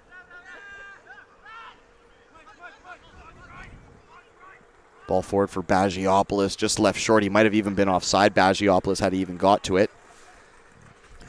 Just going back to what I was saying about the new CPL team in Nanaimo, it's going to be a big boost for this Mariners side because it's going to be getting a number of these guys playing at a high level over the summer and getting them really up to speed for the next Pac West season. You've seen it in U Sports because the U Sport gold medal game tomorrow on the men's side is going to be UBC against Thompson Rivers. Both of those teams had a side in League 1 BC this year, and it really helped their players get up to speed early and hit the ground running. And I think you could see a big benefit for the Mariners if a number of their players are involved for next year for Pac West and with a look to next year's CCAA National Championships as well. Good play there from the Mariners to cleanly get their way out of possession, or out of pressure, I should say. And Atis Di Sequeira as well, one of the key guys for Langara, also had a good League 1 BC season. There's a heavy challenge there. That was a stern tackle. It looked to be all ball. Di Sequeira now in the area. Di Sequeira, right-footed shot, and that'll put it out of distance for the Falcons. Clever little side-footed finish. He pops it past Kiriko. It's a great counter by the Falcons. Perhaps you come back and look at the tackle that happened up the park. The referee right there, though, says all good, all ball. No real protest from the Mariners bench either. And it'll be 3-1, an uphill climb now for the Island Club. Yes, a long way back now. I think, we always talk about commentators' curse. I think I've got the opposite today. I was speaking up Ota and he got a goal. I was just speaking about Di Sequeira there and he just races in and puts the ball in the back of the net. You sound like his agent, Michael. You're trying to get a fee out of him? We had a good chat yesterday, let's just say that. All right, good. We'll put a non-disclosure agreement on that one, why don't we? We'll keep that between Obviously, you two. Not showing any bias on the commentary, but well done, Atos. And now the Mariners know they have to answer the bell here. They were very good in that first half, despite limited opportunities. Well, they were good in the counter in that first half, but the problem has been they've not even been able to launch any counters in this half. Yeah, and maybe that was the halftime talk for the Falcons is let's just cut out those counters. Let's just keep the ball. and up 2-1, now 3-1. It's advantage Falcons, but they can't go to sleep and rest on their laurels here because the Mariners right away have gone back to work. And this is what worked the charm for the Mariners when they got their first goal through Nishikawa, was they pressed Ntata Biko up a little bit higher and allowed him to press alongside Nishikawa and now Bagiopoulos. And it looks like they've done that again. We'll see if it turns the same charm here against the Falcons. Great turn there by Zagara. Diagonal ball for Shimada. He holds on to possession, back to DeSiqueira, who just seems to be all over the park at the moment, Michael. He plays as an 8, a 9, a 10, a 7. He's doing a good chunk of the work here and really linking together the two clubs, or the two sections of the park, the midfield and the forwards. DeSiqueira now on it by the goal line, tries to cut one back. Ben Crowther was there on the penalty dot. Just didn't clear the head of Declan Brown, though. I know we were joking about me being an agent for him, but I am very high on DeSiqueira after watching him play this summer with Altitude FC. He stood out in that team, and that was a team that just got better and better as the season went on. He definitely has the ability to play, and with all respect to Langara, but at the next stage of university soccer. He's only in his second year here. Looks like we're going to have a substitution, Michael. It'll be Ori Fisher coming off for the Mariners, who we have to say has just not been involved in this half at all. Nothing against Fisher, it's just they have not been able to get the ball to him at all. But you've got Johnny McKenzie coming on. If I remember my number from yesterday, it is Johnny McKenzie. Well done, Michael. I can't remember what I had for breakfast this morning. There will be Johnny McKenzie coming on, and I think to Ori Fisher's credit, they did drop him a bit deeper once Bagiopoulos came on, and he was kind of defending as one of the midfielders there, so you could understand why he wasn't getting as many looks further up the park, but Ori Fisher will make way. Took a bit of a dicey challenge in that first half as well, and looked like he was smarting a bit, so maybe a little bit of that in mind, and Johnny McKenzie now on the park. Ota. He's been a good player for the Mariners in this tournament, and they need to get some of these guys involved. Easier said than done, though, because Langara's just controlling possession. Langara. Floated ball to the back post. Oh, tries to knock it back across, does Adlam, but Ota just wasn't close enough to the ball. And you feel Langara now might go back to cheeky mode, Michael, where they're trying some of their more cuter plays again. They're full of confidence right now, and they're thinking everything can come off. Ball over the top. Looked like it might have been offside by Langara. The other problem, though, for the Mariners right now is they're just not able to clear their lines. They're just getting a foot on it. They're kicking it up the pitch, and every loose ball seems to be falling to a Langara player. Great play up the line there from, I believe it was Connor Nelson. It will be a foul, and the Mariners will have a rare free kick in this second half inside the opposition half. They may have to make the most of some of these set-piece opportunities. Tell you, another player, though, that hasn't featured much today is the number 7 for VIU, Michael Heppel. Yeah. They've just not been able to get him on the ball either.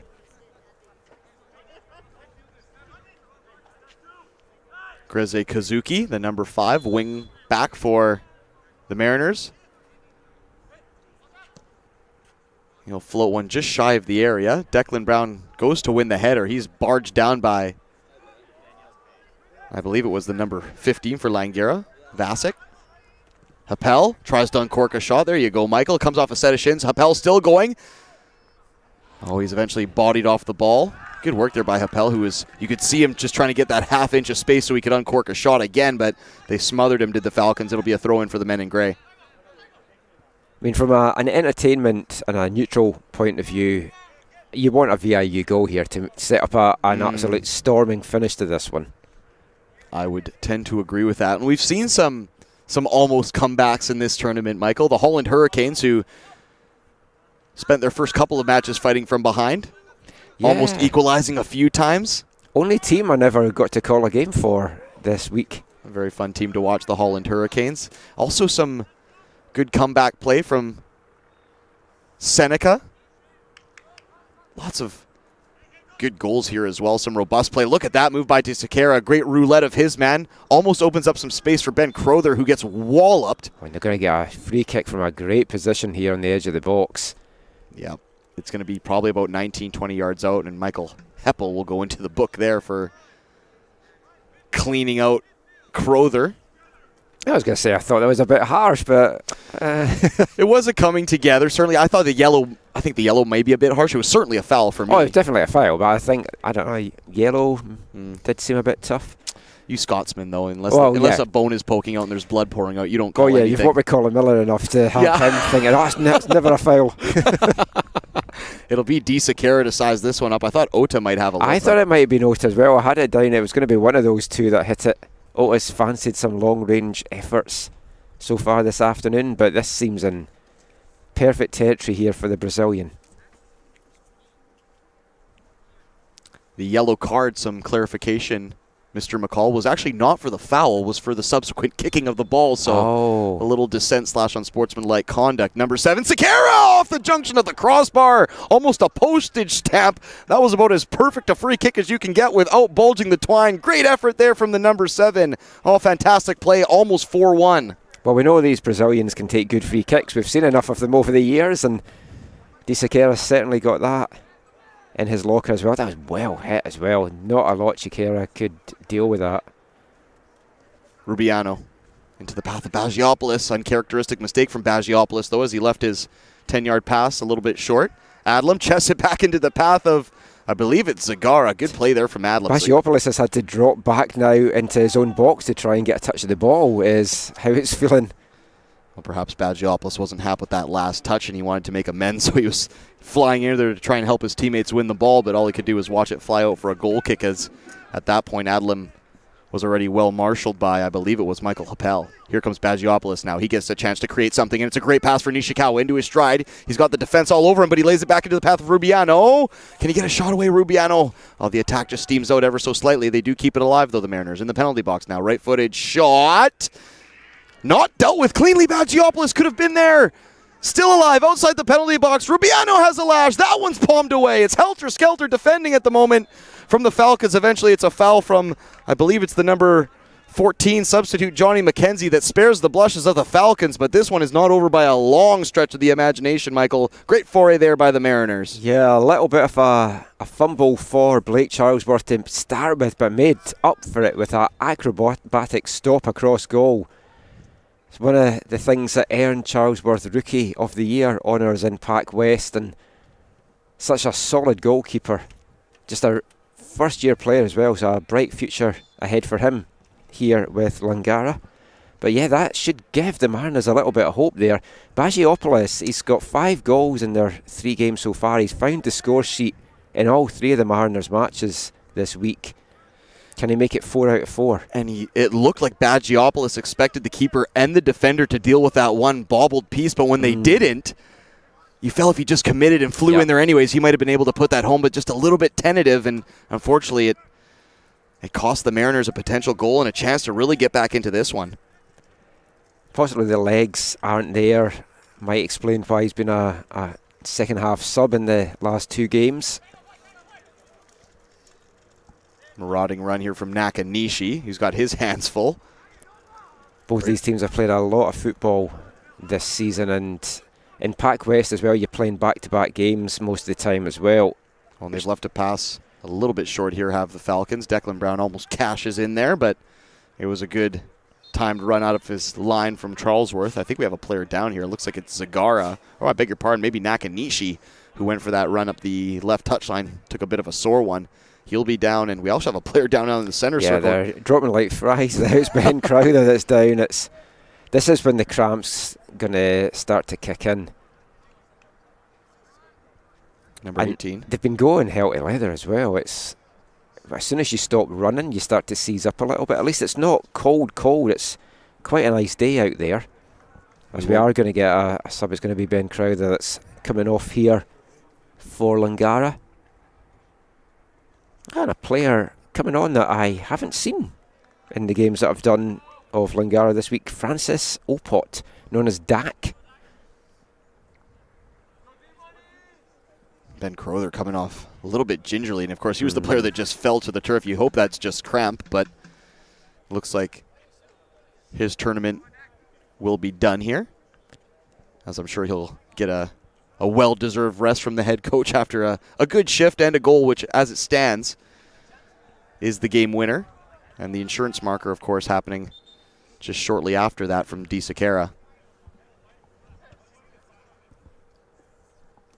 If you're just joining us, a healthy duel between the two BC clubs sees Langara up 3-1, and deservedly so, as they've controlled most of the play across the match so far. This is the 2022 CCAA Men's National Soccer Championships here at Willoughby Park in Langley, BC. Corey Basso and Michael McCall along for the call, and we will have the bronze medal round coming up at noon Pacific between the Trojans of South Alberta Institute of Technology and the Nomads de Montmorency of Laval, Quebec, before the gold medal match at 3 p.m. Pacific, 6 p.m. Eastern, an all-Ontario affair between the Humber Hawks and the Seneca Sting. Yeah, don't want to miss either of those two games. They should be both fantastic games of football on the pitch. You get to hear me having an attempt at some French names again in the bronze medal match. How can you not tune in for that? And you get to hear me do color, which I don't get to do as much as I'd like to. I get to dip into my joke book and stuff like that. And I get to use lots of artistic language and stuff. Di Sequeira. Clever bit of control there from Di Sequeira just to create a little yard for himself, and now he's going to feather one through for Zagara. Zagara's going to get there, tips it around his man. Kiniko cleans him out. That should be a penalty. If that's not, my goodness. The referee is looking over at the linesman, and he was not making a quick decision there. He just kept staring at the linesman. I'm still waiting for the spot to be pointed towards, because Kiriko certainly cleaned out his man Zagara, who had just lifted it over the prone keeper. And they're not happy in the Langara bench, and I think Mark Rizzardo is going to get a speaking to hear from the referee. That's another one we want to watch back for sure. Yeah, there's been a couple dubious decisions at that end. In the first one, it was Nishikawa who pretty much took a rugby tackle. That wasn't called.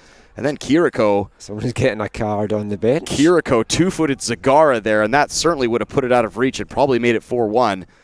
And perhaps the ref showing a bit of mercy here. Langara and somebody on their bench have been carded for their protest of that one, but as if the Battle of BC didn't need any more controversy, Michael. We had another one, don't we? Oh, this is one of those times you definitely wish you had replays here, because even from here, that looked a stonewall penalty for me.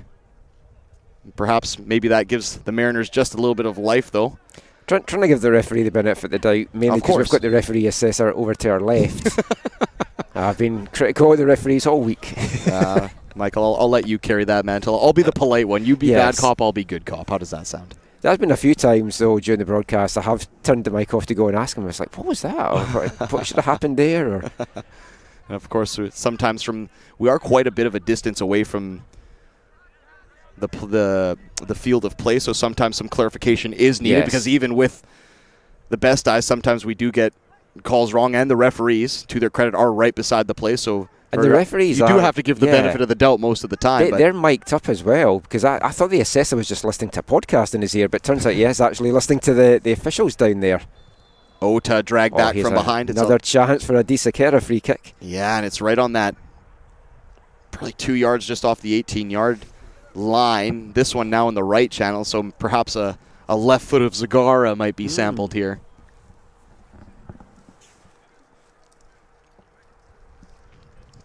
The Mariners have, it looks like a 3-man wall. It's now going to be 4 with Nishikawa making his way in.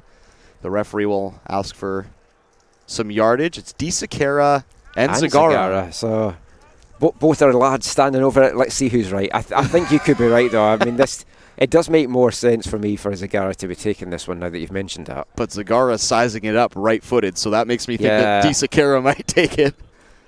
It'll be Di Sequeira. No, he's going to step over it. Zagara's going to go right-footed and just misses the far post.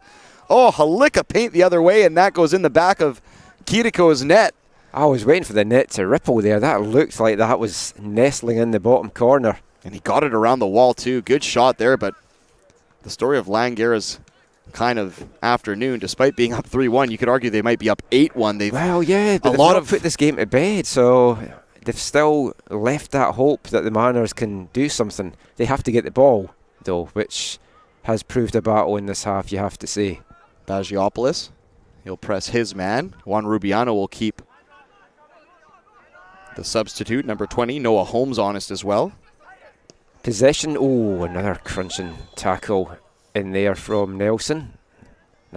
He's getting a book and he had a little step over Shimada there as well, kind of caught him on the way over. Yeah, Shimada gave him a little bit of a whack on the shins just to say, I saw what you did there. I saw what you did. It'll be a yellow card, though, for the number 2, Connor Nelson. And Shimada looks like he's no worse for wear, which is good to see. And the Falcons will carry on. I was just about to say before that tackle, the possession stats would be interesting for this half. It feels, might be being generous to VIU here, that 75% to Langara, but could even be more. Certainly in the second half, at least. Yeah. They were better in the first half as far as holding on to the ball. Where the Mariners. Well, they were looking very lively in the counter, but I don't know if they've just kind of run out for a little bit of steam now. 4 games and 4 days and short turnaround time as well. Greze Kazuki floats it up the line. Bagiopoulos was closest to it. He couldn't get ahead of Noah Holmes, though. DeSakera tries to wriggle between 2 players. Doesn't come away with it. Bagiopoulos, great back heel into the path of Rubiano. He's got gray shirts draped all over him, does Rubiano. Finds Brown. Overlapping run on the far left-hand side. It's McKenzie. Can he get a ball into the box? He does, but unfortunately it's right at the keeper who bobbles it. Thankfully for Charlesworth, it just would have fallen right behind him and over the goal line opposite side of the post. But he manages to fall back onto it and spare some blushes and keep his squad in the lead, 3-1. Yeah, recovers well there. That's what Langara have to watch for in these closing minutes, and this is exactly what VIU need to do, is try and get some of their quick play going again. Ball over the top, looking for Adlam. He does well to shield against his man, lays it on a platter for Ota. Ota in the penalty box. Ota shoots, great stop by Kiriko, but the rebound floats over the keeper and into an open net, and that will surely put the final nail in the coffin. The Mariners now down 4-1 to the Falcons with just minutes left in this one. Yeah, 15 minutes to go. I can't see the Mariners getting 3 goals. You've got to say, Chirico did so well there to get his hand to it, and just unfortunate that just went over his head into the back of the net. But a second goal for Ota now. He's been excellent this afternoon. 2 from Ota. 1 from DeSakera. 1 from Ben Crowther, I think, as well. Yes.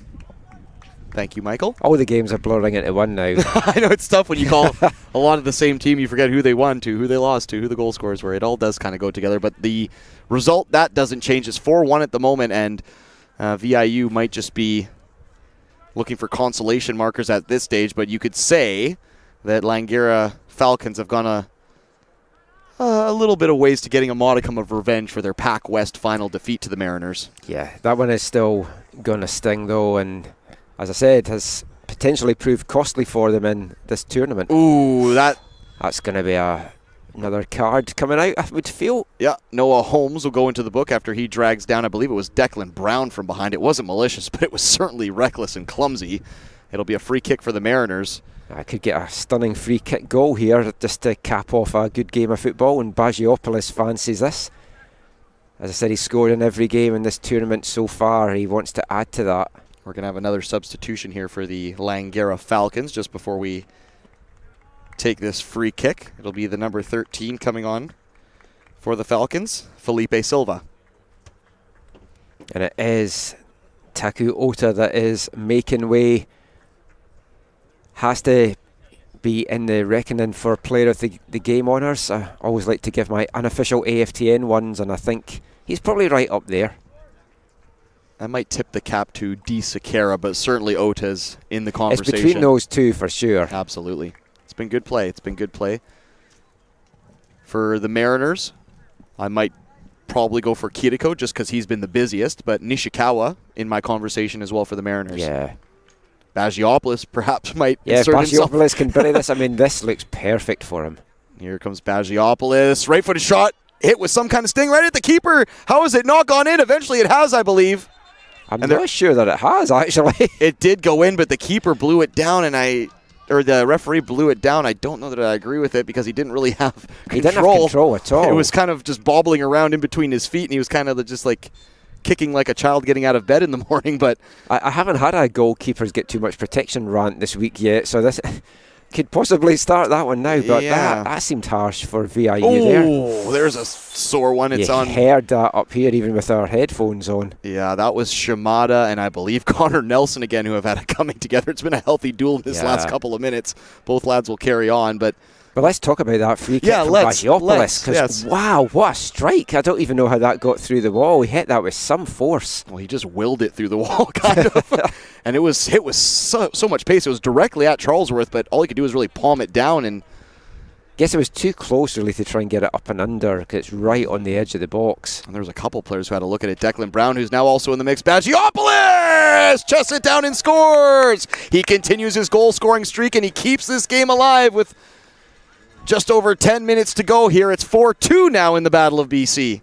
Billy Bagiopolis, take a bow. 6 goals in his 4 games. He's scored in every game in this tournament, and he's continued the great form that he's had. He had 9 goals in the regular season, 3 in the Pac West Championship. He was the tournament MVP and the top scorer in Pac West, and haven't got the tally, but I can't think there's another player that's got 6 goals in this tournament, I've got to say, so it's going to be the leading scorer here as well. I was thinking the drive up, because I'm sure they'll be given their tournament all-star team, and I was trying to think who you're going to have in it, and Bagiopolis clearly there. He has to be the forward, I would say. Yeah. DeSiqueira, rangy shot off the crossbar, my goodness. Not about to be outdone by Bagiopolis. DeSiqueira smashes one off the bar. He could have 3 this evening as well, Mr. Getting McCall. champagne football now out there from both teams. He's hit the bar twice, one from a free kick, once from open play, and he does have a side-footed goal as well, so DeSiqueira probably my man of the match, and he looks like he's going to keep going here. Yeah, I think he's edging it for me as well. If he gets a second, I'll definitely give him the nod. Fantastic play. As I like to stress as well, we don't give a prize for a man of the match. It's just hearty handshake. Our credit. Hearty handshake and verbal praise. That's all we got. Ball inside for Appel. He roulettes his man. Good play there by the number 7. All of a sudden, the Mariners have their tails up here, Michael. Yeah, this is good end-to-end finishing here for the last 15 minutes. Johnny McKenzie, step overs, multiple step overs, gets to the outside of his man. I think he's going to force a corner kick here, and he will. Good play there by Johnny McKenzie, who was brave to take on the outside back, and Bagiopolis, who you might fancy in the area for a corner kick, will be the man to take the set piece. Taken short with McKenzie. Back to Bagiopolis, right-footed cross near post, takes a deflection, and it's in the back of the net. I believe it's Michael Appel who may have gotten the last touch, and it's game on here in the Battle of BC. Don't go anywhere. Wow, I don't think we saw this comeback on the cards. Where has this been from the Mariners as well over the course of this game? They've woken up now. They woke up late yesterday in that bronze semi-final against St. Trojans, and they just had too little too late. And it's same again today, almost. They've just found that spark late on in the game, and they've just burst into life here. And he was isolated, and gosh, the first 30 minutes, maybe 35 minutes of this half, but every touch Bagiopolis has gotten on the ball ever since that one sloppy pass he had in the middle of the park. Yeah. It's been a major contribution. So if you're the Mariners, get the ball to Bagiopolis. Well, it's as if that little giveaway that he had deep in his own half has kind of made him think, right, I don't want to be remembered for something like that.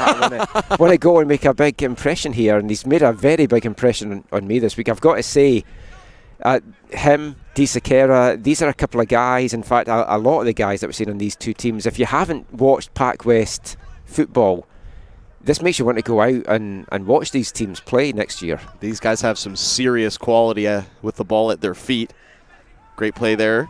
Great battle there by Greze Kazuki. He's fouled by Adlam, and it'll be a free kick the way of the Mariners. Bagiopolis in his 3rd year as well with VIU, and I mean you've got to wonder, there's been some university coaches out this week. Saw Mike Sheeran from Trinity Western, Clint Schneider from SFU, and I said, oh, you scouting some guys? It's like, we're having a look. And a guy like Bagiopolis, DeSiqueira, these are guys that you've got to think they're going to look at and think this would really add to our programme. guys that know how to find the back of the net. That's what every team around the world wants to find. And another thing I will say is don't ever doubt Michael McCall's scouting report. He was all about D. Sakara before we started the broadcast today, and I thought, oh God, Michael's on another one of his tangents. But he's lived up to the billing here, Michael. Just giving a shout out to my friend. No, but he's been very good here today, Michael. It has to be said for sure. Yeah. Langara Falcons, though, they're far from out of the woods on this one. They still have to defend now a 1-goal lead. And they've had a slew of chances, 2 offside goals, potential penalties called back, 2 crossbars. So through some stroke of luck and skill, the Mariners and endeavor, let's call it what it is, managed to equalize here. The Langara Falcons will have to look at themselves. Shot from Zagara goes off the outside of the net. I believe it's Kitiko who did get a palm to it. It'll be another corner kick. It's actually a goal kick. I think Kitiko got a touch to that. Wow, it will be a goal kick. Well. I mean, we're in the last 10 minutes now. I don't want this game to end. I'm really enjoying it. I could go for some dramatic penalties. I don't know about you, Michael, but I seriously could. Yeah.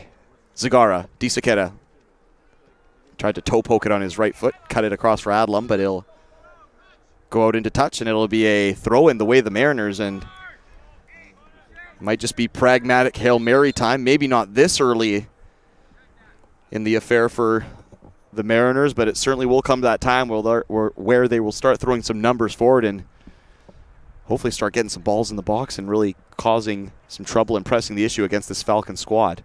Nakanishi goes for a clearance. He's been quiet this half, though. He was so good in that first half and just hasn't been able to get involved here. Yeah, outside of the one marauding run where I think he got crunched by, I believe it was Osakebe Green. Not a ton of noticeable contributions here. Not to say that he hasn't been contributing, but nothing has jumped off the page, let's say, as far as Nakanishi's play in the second half. He was very good in the first half. Johnny McKenzie now gets the ball. He's offside. Very unfortunate for McKenzie, who looked like he might be able to win the ball further up the park and wait for some options. Until we now have the Trojans squad of SAIT, South Alberta Institute of Technology, just on the practice field behind us, Michael. They'll be in the bronze medal game coming up next. Yeah, I'm looking forward to seeing them play again. The Montmorency, very good that team. Should be a fantastic bronze medal game, actually, because both those teams, I mean, Nomads, you called that first game against Seneca. They're going to feel hard done by. They really could have been in this gold medal game. They pushed so hard, took the lead in the shootout as well, and then it just came off the rails a little bit for them. And you wonder what it might have been like for the Nomads if they had started number 16, Xavier Hundo Richard. Yeah. He was very good in the 2 games that they did win, but he didn't see much starting minutes in that first match, and he was a real handful, and I thought maybe he just would have tipped it over the edge against Seneca had he played more minutes. Yeah, he was good yesterday, got on the score sheet again, and there'll be a foul there against Ntata Bikwa. I think he was cleaned out by the substitute Opot on the far side. I mean, we're in for a great day of football. The final, got to be honest, it's hard to see past Humber Hawks just now. But this is a Seneca Sting side that don't give up a lot of goals. And I know they got cuffed by Humber 4-0 in their OCAA championship game, but that's going to give them a little bit of chance for revenge, much like Langara getting some revenge today on VIU if they can hold on here. Long ball forward from Happel, headed down. I beg your pardon. I think it was actually Thompson Nelson who did that one. It's an easy clutch and claim. The goalkeeper, Charlesworth, taking his sweet time with this one. You can hear some hollers for get up from some of the Mariners staff, supporters, and probably even the referee as well as they try and get play back underway here. Are we in for some late drama? We've had a few late goals in the tournament this week.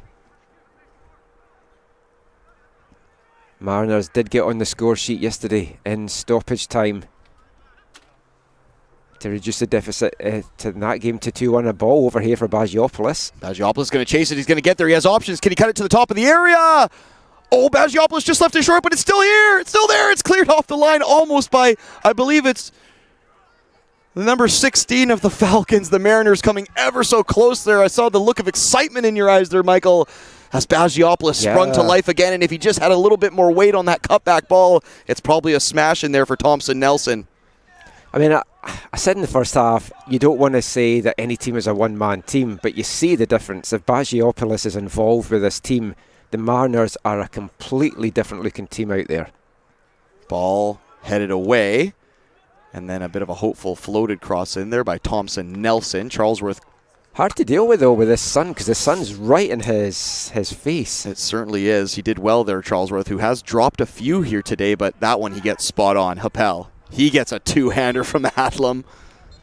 Just going to get another card here, or just a little chat? I think he's going to get a chat, but I wouldn't have argued with a yellow card because I think Adlam knew what he was doing there. It was a cynical tackle to try we are getting a card. and eat up some time. Well, I think that was a yellow card, to be fair. Yeah, I do as well. I don't know if he maybe said something, though, afterwards as well, but it was a late card coming out. Hey, he wouldn't be the first player to talk himself into a yellow card, that's for sure. Nonetheless, all the Mariners are getting their bodies forward. Outside of the man taking the free kick, which I believe is Happel. They're going to throw everything in the kitchen sink at these final minutes. I think we're into the last two here because, yet again, I forgot to start my stopwatch at the start of a game. Here comes the free kick from Happel. It's a vertical one right into the penalty box. Cross, back post, Nishikawa. Bagiopoulos wins it down just outside the penalty box now. And Tata Bikwa. Into the box now! Oh my goodness! Connor Nelson's there. It's a heap of bodies. No penalty called. My goodness, this one is far from over, Michael. This one is far from over. Clip ball into the back post. Helped on for Bagiopoulos. Dealt with by Holmes, though. Langara Falcons, all hands on deck in the dying embers here. It's going to be under the cosh time, you feel, for the Falcons. They need to just get that ball out there, get a little bit of pressure off that back line, because it's wave after wave of Mariners attacks just now. And again, I'll say this, where was this for so much of the match? It's true, Michael. The Mariners didn't sleepwalk through the first 30 minutes of this half, but they were far off their first half pace, and all of a sudden they've sprung back to life. And, of course, you look to the inclusion of Bagiopoulos, as he seems to be the man with the plan at the moment, but every lad is working around him. 3 minutes of added time here. Can the Mariners upset the apple cart here of the Langara Falcons? Opot, right-footed shot, always rising over the bar. It was a stinger, too. Might just be the Mariners are much like myself, not morning people, and just take a little bit of time to wake up. Late substitution here for the Mariners, who are going to bring on another very lively player in Juan Rubiano. Coming back on. He got 2 assists for the Mariners in their final against Langara, so they know what a danger he can be. Can he conjure up some more magic here to send this game to penalties? I'd be all for that. Declan Brown loses out on his duel. Lots of white shirts in the offensive third. They're just going to leave the defense to their back three, they're going to be outmanned, but they're going to have to hold the fort here for the time being. Probably about maybe a minute and a half to go here, and the Mariners need to get the ball forward. Here comes Declan Brown. Pops it over the near touchline for number 20 of the Mariners. That one flies off the head of Adlam, and it'll be another throw-in for Grezi Kazuki this time. As the ball goes out here quickly, just want to give some recognition to our championship sponsors. Sport Canada, Derby Star, Kahunaverse Sports Group, Jostens, 4 Imprint, Veryburn Medical Supply, Hoodle and Canada Soccer. Well done, Michael. Got to keep the sponsors happy. Ball over the top, looking for Thompson Nelson. That one just smashed clear. Adlam gets dragged back from behind. The referee says it's a foul, and it will go the way of the Falcons, and that might just tick down some time on the Mariners. Oh, it's going to be a red card. Chance to get back into this one. Michael Heppel is getting sent off here. He is. He dragged back Adlam. 2 yellows.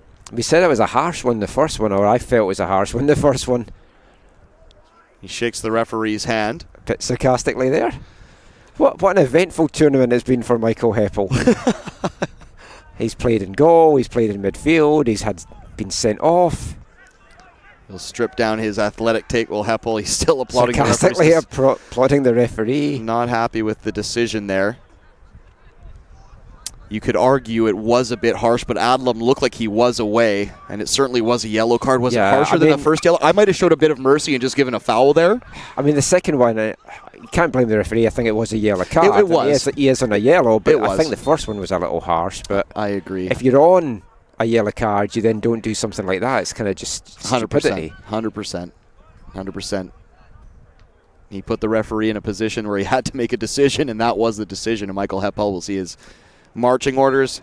Can't imagine a lot of time left in that one, and that will be the full-time whistle for 5th and 6th place here at the CCAA Men's National Soccer Championships. The final score between the Langara Falcons and the Mariners of Vancouver Island University, I should say, 4-2 the way of the Falcons. Goals from Ben Crowther, Atos Disakera, and Taku Ota with a brace.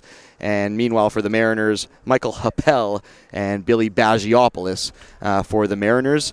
We will stay on the air here for a couple more minutes. We are expected to be joined by your mate Atos Disakera for a little post-match interview, which you'll take away, Michael McCall. But final thoughts on this Battle of BC. It was a scrappy affair, and you just wonder if the Mariners were able to put together a bit more string of play, a little bit more consistency across the 90 minutes.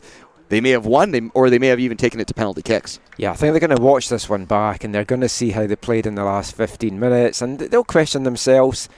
It's easy for us to be up here criticising, though, but at the same time, some really tired legs out there. But as Bagiopoulos gets going, this Mariners team get going, and you do wonder, they could have got him more involved early. I just thoroughly enjoyed this. This was a fantastic placement game. Yeah. These 5th, 6th games are sometimes nothing to write home about, nothing to talk about. But this was highly entertaining stuff. A great advert for both these teams, a great advert for Pac West Soccer. If you've been watching this, if you've never seen Pac West before, go out, support these teams next season. Their season will get back underway competitively next September, and a lot of good talent out there. Look forward to seeing a number of these guys playing League 1 BC over the summer as well, and just watch their continued growth and development. Two young teams out there. We're going to have a quick presentation just down below us, Michael, and then we'll be joined by Atos Disakera, the number 7 goal scorer. Probably could have had 3 here today, maybe even more. Hit a couple crossbars as well, so he'll join us up here in the booth very shortly. But man of the match discussions. I think I know where you may be going for the Mariners, just because, once again, you've had your agent hat on for most of the matchup. But who do you think really lit the candle for the Mariners here? Not just in this matchup, but the tournament as a whole. Well, I mean, for the Mariners in the tournament, you can't look past Bagiopoulos. I can give him man of the match, though, today for the Mariners, because he just wasn't that much involved. But that's the thing. Who would you say really stood out from a Mariners perspective? I'm looking at the keeper, Kiriko, because he was very busy, and despite seeing 4 fly past him, he was good at he moments. Had a couple of fumbles, though, as well. And Tata Bikwa didn't quite get involved. In the first half, Nishikawa for that goal, you've got to have him in there as well. Yeah, and he was very busy in the first half. You just wonder what happened in that second half, because he was just far too isolated, and whether or not it's that the Falcons sussed him out and played him out of the game, or perhaps he just fell off his pace and couldn't match it from the first half. The official Mariners player of the game just getting awarded there, and it's Greze Kazuki, the defender, who was very busy. Let's call it what it was. He was very busy, but a lot of the times forced to kind of just soak up the pressure. He was very much in the boiler room. He did the ugly side of the game very well, let's just say that. And it'll be Ben Crowther to get the man of the match for the Langara Falcons, but listen to that applause from his teammates. He did get a goal, and he did put himself about. He came off with an injury, but that was certainly a people pleaser if you're a Falcons fan, because the bench came unglued. Yeah, they're very, very delighted that Ben gets that player of the award. So don't listen to our unofficial ones. What do we know? These are the official ones. Falcons man of the match. I think you had a few options there. Obviously, Ben Crowther gets it, but for me, I think you look at Disakera probably. Or Ota, really. Or Ota, yeah. Very good players. But you have to, you know what? I really liked the play of Adlam in the second half. I thought he played a good, rangy target man kind of game. He was in the mix. He was pressing like you wouldn't believe. Yeah. I thought you have to tip the cap to him as well a little bit. Yeah, he got forward really well. We're just waiting for the players to come off the park now. And as mentioned, we are expected to be joined by Atos Disakera. We're just waiting for our man on the scene, Sean Shook, to hopefully bring us over to him. If he's not in the next couple of minutes, we might have to duck out here, as we do have to get the vocal cords prepared for our bronze medal game coming up next. Michael, you're going to take the reins for that one. I get to do a bit of color. Early thoughts on what's coming up next. The Sate Trojans, a side both of us are very high on. They're going to take on a Nomad side that is very, very young, but are not afraid to get into a battle and certainly have some quality as well. Yeah, I think, I mean, outside of Humber, who have just looked outstanding, these are the two teams that's really impressed me the most this tournament. And watching Sate play yesterday, the way that they moved that ball about, they're a joy to watch. They've come into this tournament on the back of an unbeaten season.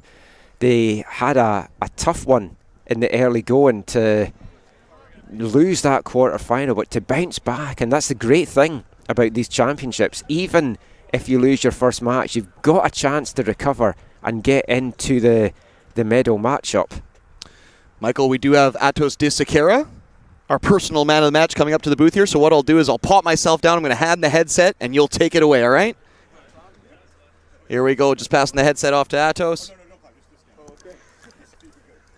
Yeah, we're trying not to encourage Atos to climb up the bleachers towards us here. I think he's going to be able to reach. So, hi Atos, a great win there in the end. Nice to finish the tournament on the back of a victory. And the way the team played today, do you feel it gave a good account of yourselves and as to what this team's all about? Oh yeah, I definitely think that we really like to play with possession, and I think that worked really well today. We dropped a little bit the intensity and we suffered a little bit of goals, but overall I think we did quite a good job offensively, especially. And you've got your teammates watching you just now and taking some video as you're doing this chat. But this team, you've had such a good season. A little bit of revenge for that defeat in the Pac West final by the Mariners. How do you feel this tournament's gone for the team? We definitely came here thinking about winning the Nationals, and that was very unfortunate that we didn't make to the finals, but we're really happy overall finishing the season, beating the team that made us finish second in our league. So I think that at least was a little bit of happiness at the end of the season. And just the last thing for you as well, this is such a young team still, and you've all got a number of years of eligibility left with you. This team's just going to get better and better. Ranked number 2 nationally this year going into this tournament. How good do you think this team can be? Oh, I think we have a very, very big potential, especially coming forward next year, since I don't think we have any player who's done with their eligibility. If most of the guys stay, I think we can come back very strong for next year, definitely. Well, it's been a pleasure watching you this year, both here and with Altitude FC. Good luck for the year to come, and we'll talk to you soon. Thank you so much. Atos Disakera there, our unofficial AFTN man of the match. We're going to get a chat now with Langara head coach Mark Rizzardo, a legend here in Langara terms, coming back to the programme after being in charge for a number of years here. Hi. So nice to join us, Mark. I know this wasn't the game you thought your team would maybe be playing this weekend, but good account of themselves, good to finish on such a high, and I think that was a good advert for Pac West Soccer. Yeah, I mean, I think we play a good brand of soccer, probably not as physical as the Ontario players. Our players got to get used to it a bit more. Ontario players, I think, generally are also older, more physical in terms of physicality and development. But, we're a young team. We had 13 first-year players this year, and we hope to be in Windsor next year. And you were ranked second nationally all year. Yeah. It was just that Pac West Championship game that then saw you get the tough half of the draw, unfortunately for you. But what have you made from your team this week? A lot of learning points. There's some very exciting players out there. Atos Disakera, Takiota. I mean, you could list so many of them. Yeah. You play an exciting brand of football. Yeah, thank you. We try and play a possession attack. I think we have to work on our finishing next year. We had a lot of chances, even against Humber in the first 5 minutes. If we would have scored one of those opportunities, I think we would have been in. Like I said, we have a young team, so we have very few players going out. We don't know until I do the exit interviews in the next couple of weeks exactly who's out in terms of school and other prospects. I think a number of them are looking to try and catch on with teams higher up. So we've had some discussions with some of the CPL teams, so hopefully a couple of them can catch on. Excellent. I mean, there's some good talent there. Just the last thing for you, Mark, and then I'll let you go. You returned to the programme this year after leaving in 2009. You're a legend here at Langara. You've won national titles here. What tempted you back, and how have you enjoyed your years back here? Yeah, I actually came back I left in 09, but I came back in 13 actually. But yeah, it's, I've got a good group of players. They're really, they want to play. They're passionate and enjoyable to be around 95% of the time. I can imagine. So they're good kids, and I want to see if I can help them into the next level. So I'm hoping that, like you said, the players you mentioned, I think they're definitely, hopefully, some opportunities for them to go forward and combine their academics with the professional desires. That's great. Thank you so much for your time today, Mark. Congratulations on the game today, and good luck for next season. Thank you very much. Mark Rosado there, the head coach of the Langara Falcons, Atis Di Sakera just before that as well. A good performance by Langara to end the tournament. As we said at the start, it's not the game either of these sides had really wanted to be playing for on Saturday morning, but they gave a good account of themselves, and that was a highly enjoyable game of football. Good stuff on the interviews too, Michael. That was CNN-like, man. You're a real Larry King out there. Great stuff. Bronze medal game coming up next. That'll be between the South Alberta Institute of Technology Trojans. They're taking on the Nomad de Montmorency of Laval, Quebec. That's coming up at 12 Pacific, 3 Eastern, and we will have the call for you here at Willoughby Park, Langley, BC, site of the 2022 CCAA Men's National Championships.